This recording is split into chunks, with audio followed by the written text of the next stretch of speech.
توانائی کے اندر ڈیٹیریوریشن خاصی زیادہ ہے، اور توانائی کیونکہ انرجی از لائف، تو ہمیں خطرہ ہے کہ جتنی آگے ڈیوسٹیشن توانائی کے شعبے میں آ رہی ہے، یہ پوری معیشت کو اپنی لپیٹ میں خدا نخواستہ لے لے گی اور پورے معاشرے کو اپنی لپیٹ میں لے لے گی۔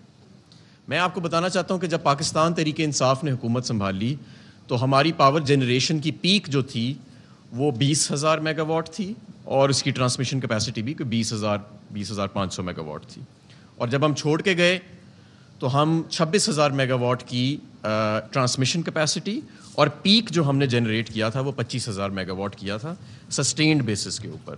تو ہم نے تقریباً 20 سے 25% صرف 3.5 سال میں اپنی جنریشن اور ٹرانسمیشن کو انکریز کیا، اور ہمارا 5 ایئر جو پلان تھا وہ ٹرانسمیشن کیپیسٹی کو 30,000 میگا واٹ پہ لے جانے کا تھا، اور وہ پہنچ بھی جائے گا انشاءاللہ تعالیٰ جو پروگرامز ہم نے شروع کیے تھے۔ سرکولر ڈیٹ کا فلو 450 ارب سالانہ کیپیسٹی پیمنٹس کے باوجود 450 ارب ہی تھا، یعنی جتنی ہم کیپیسٹی پیمنٹس کر رہے تھے نون لیگ کے آخری سال کے اندر اتنی ہی سرکولر ڈیٹ میں ایڈیشن ہو رہی تھی۔ 450 ارب سالانہ کی کیپیسٹی پیمنٹ وہ ساری کی ساری سرکولر ڈیٹ میں پارک ہو رہی تھی۔ جب ہم چھوڑ کے گئے 850 ارب کی کیپیسٹی پیمنٹ اور صرف 100 ارب کا سرکولر ڈیٹ کا ایڈیشن ہم چھوڑ کے گئے، اور اس سال ہم نے نیگیٹو 300 بلین سرکولر ڈیٹ کا ٹارگٹ کرنا تھا، ہم نے ٹارگٹ کیا ہوا تھا اور اچیو کرنا تھا۔ اس کے ساتھ ساتھ جو ہمارا آخری ریویو ہوا، شوکت ترین صاحب اسے جانتے ہیں آئی ایم ایف کا، تو تمام پاور کے بینچ مارکس کو ہم نے اوور پرفارم کیا تھا۔ اکتوبر کے ماہ کے اندر ٹوٹل 10 منٹ کے اندر انرجی کی میٹنگ جو تھی وہ مکمل ہو گئی تھی، جس کے اندر مکمل پرائسنگ کے اوپر اتفاق ہو گیا، اور باقی سارے بینچ مارکس تو ہم ویسے ہی اوور پرفارم کر چکے تھے۔ صورتحال کیا تھی کہ بجلی زیادہ کنزیوم کرنے کے لیے ہم پیکیجز دے رہے تھے۔ انڈسٹری کو ہم کہتے تھے پچھلے سال سے جتنی زیادہ بجلی کنزیوم کرو گے 30% ڈسکاؤنٹ ملے گا، 12 روپے کا یونٹ ملے گا۔ سردیوں میں لوگوں کو ہم کہتے تھے کہ پچھلے سال سے زیادہ اپنے گھروں میں بجلی استعمال کرو گے 30% ڈسکاؤنٹ ملے گا، 12 روپے کا یونٹ ملے گا۔ اب کیا صورتحال ہے؟ 5 روپے بجلی کا یونٹ کی سبسڈی جو ہم اناؤنس کر کے گئے تھے 10,000 ارب کے بجٹ میں سے صرف 100 ارب اس کا بنتا ہے، وہ جون سے ختم کر دی گئی ہے۔ ابھی جتنی بجلی استعمال ہو رہی ہے اس میں سے 5 روپے آپ ایڈ کر لیں، بیس ٹیرف بڑھ گیا۔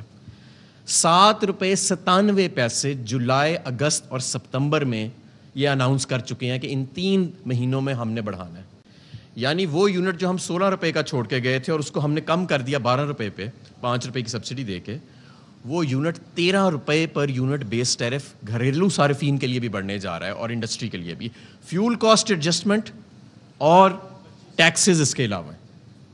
اب میں آپ کو بتاتا ہوں، اس کے آگے آپ چلتے ہیں کہ یہ یعنی کہ جہاں، اور ہماری کیا بات ہو رہی تھی 2 روپے 57 پیسے جولائی میں آئی ایم ایف ہمیں کہہ رہا تھا کہ آپ نے بجلی بڑھانی ہے یونٹ، اور ہم ان سے لڑ رہے تھے کہ یہ ہم جولائی میں نہیں بڑھائیں گے، یہ ہم اس کو لمبا اسٹریچ کر کے بڑھائیں گے۔ اب ہم 7 روپے 97 پیسے بیس ٹیرف جو ہے وہ بڑھانے جا رہے ہیں۔ اور یہ سارا کیوں ہوا؟ 2013 سے لے کے 2018 تک آپ کے انرجی کا جو شعبہ ہے اس کے ساتھ جو زیادتی اور بچگانہ کھیل ہوا، اس پہ ایک کتاب لکھی جا سکتی ہے۔ یعنی کہ آپ کے ملک، دیکھیں انرجی سیکیورٹی جس طرح نیشنل سیکیورٹی ہوتی ہے، اکنامک سیکیورٹی ہوتی ہے، اس طرح انرجی سیکیورٹی بھی بڑی اہم ہے۔ انرجی از لائف، زندگی توانائی کے بغیر کچھ بھی نہیں ہے۔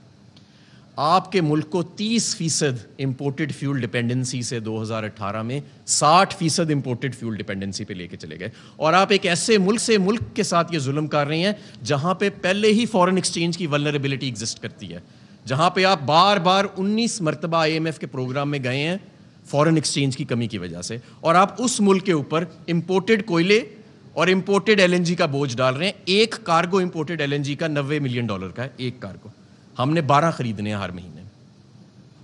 اب اس کا فرق کیا پڑا؟ جب آپ نے ڈیمز نہیں بنائے، جب آپ نے تھر کول کو نہیں ایکسپلائٹ کیا، پرائیویٹ سیکٹر نے اپنے زور پہ کیا، جو بھی کیا تھر کول میں بھی جو 2-3 ہزار میگا واٹ وہاں سے جنریٹ ہو رہے ہیں وہ پرائیویٹ سیکٹر نے خود کیا، حکومت کا اس میں کوئی خاص کمال نہیں ہے۔ جب آپ ساری کی ساری اپنی 2013 سے 18 پہ اپنی پاور پلانٹ لگانے کی جو ایک جلدی تھی، لالچ بھی تھی، اس کے اوپر آپ نے ڈالر انڈیکسیشن کے اوپر، ٹیک اور پے کے اوپر آپ نے جو امپورٹڈ کول اور امپورٹڈ ایل این جی کے پلانٹس آپ نے لگائے، آج اس کی وجہ سے فیول کاسٹ ایڈجسٹمنٹ بیس ٹیرف کے علاوہ 5 روپے یونٹ آپ کو دینا پڑ رہی ہے، جس کی وجہ سے آپ کی انڈسٹری کا پہیہ رکنے والا ہے۔ یعنی آپ 13 روپے یونٹ بڑھانے جا رہے ہیں بیس ٹیرف, اور 4-5 روپے آپ کو امپورٹڈ فیولز کی وجہ سے فیول کاسٹ ایڈجسٹمنٹ لگ کے آ رہی ہے. تو مال آپ کا کون خریدے گا جب اتنا مہنگا آپ مال بنائیں گے؟ تو یہ تو ایک. اور ہم نے اس کے ساتھ کیا کیا, ہم نے اس سارے دوران میں انرجی کی پرائسنگ کو ہم نے کم سے کم بڑھایا, جہاں بڑھانے کی ضرورت پڑی کیپیسٹی پیمنٹس زیادہ ہونے کی وجہ سے تو بڑھایا ہم نے, لیکن ہم نے کم سے کم بڑھایا, اور اس کو ساتھ ساتھ ہم نے سبسڈائز کیا. لائف لائن کنزیومرز کو ہم نے ٹچ نہیں کیا, ان کے ہم نے ریٹس نہیں بڑھائے. ہم نے آئی جی سیپ انٹروڈیوس کیا, 116 پروجیکٹس جو اسی ماڈل پہ تھے امپورٹڈ فیول کے اور ٹیک اور پے کے, وہ ہم نے شیلف کیے اور لوڈ شیڈنگ نہیں ہونے دی. اب آپ نے دیکھا کہ جو 7,500 میگا واٹ روزانہ کی لوڈ شیڈنگ ہے. اب آ جاتے ہیں گیس کے شعبے پہ اور پیٹرولیم کے یا پیٹرولیم کے شعبے پہ. تو آپ نے دیکھا تیل اور ڈیزل کی قیمتیں کتنی تیزی سے بڑھی ہیں. اس وقت یورپین ممالک جو آئی ایم ایف کے بورڈ ممبرز ہیں, ان کے ممالک میں فیول کے اوپر سبسڈی دی جا رہی ہے. اور مجھے یاد ہے ہمارے ٹائم پہ جب 5 روپے یا 4 روپے کی ہم بڑھاتے تھے بجلی کا پیٹرول کا نرخ لیٹر کا, تو ایک آرگیومنٹ آتا تھا کہ جی یہ عالمی منڈی کی آپ بات نہ کریں کیونکہ ادھر تو G D P per capita 10 گنا زیادہ ہے ہم سے. تو اب جو جن کا G D P per capita 10 گنا زیادہ ہے وہ فیول پہ سبسڈی دے رہے ہیں, اور ہماری اس فیول پہ سبسڈی ختم ہو گئی ہے. نمبر 1 یہ. نمبر 2, روس کے ساتھ تیل. روس کے ساتھ جو ہم نے تیل کے میں نے اپنے لیٹر میں واضح لکھا تھا کہ ہم نے اپریل کے اندر پہلے کارگوز لے کے آنے ہیں. اپریل کے مہینے میں پہلے کارگوز ہم نے روس کے لے کے آنے, اور ہم نے لے کے آنے تھے.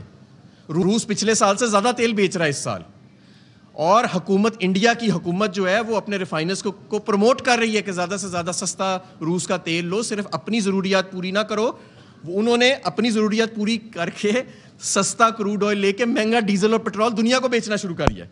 اربوں ڈالر کا, اربوں ڈالر کما بھی لیے ہیں, اربوں ڈالر بچا بھی لیے ہیں. یہاں پہ ہماری کانپیں ٹانگتی ہیں, اور یہ ظاہر ہے جب آپ کی نیشنل سیکورٹی کمپرومائز ہو جائے تو پھر یہ ایسے آپ کو کنسیشنز دینے پڑتے ہیں. اب جب بھی آپ پیٹرول پمپ پہ کھڑے ہوتے ہیں 100 روپے لیٹر زیادہ دینا پڑتا ہے, تو یاد رکھیں یہ وہ قیمت ہے کہ جو غلام ممالک ادا کرتے ہیں جب آزاد خارجہ پالیسی نہیں ہوتی.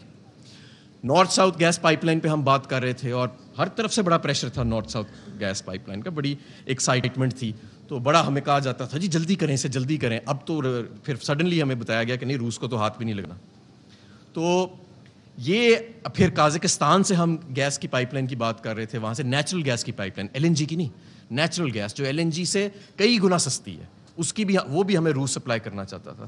تو یہ ساری چیزیں جو ہیں یہ کمپرومائز ہو گئیں. آپ کے ملک کی توانائی کو کرپل کر دیا گیا, لوڈ شیڈنگ کا زمانہ واپس آ گیا, مہنگے فیولز جو ہیں وہ ہم امپورٹ کرنے پہ مجبور ہو گئے, ہماری فورن ایکسچینج کی ڈپینڈنسی مزید بڑھ گئی, اور ہمارے لوگ اس مہنگی بجلی, مہنگی گیس, اب گیس کی قیمت 45% بڑھانے جا رہے ہیں, مہنگا پیٹرول, مہنگا ڈیزل, یہ سب لینے پہ مجبور ہو گئے, اور رجیم چینج کنسپریسی فی الحال کامیاب ہوئی. میں یہاں پہ آپ کو ایک اور نوٹ دیتا جاؤں کہ میں نے بھی اس پر تھوڑی سی ریسرچ کی ہے.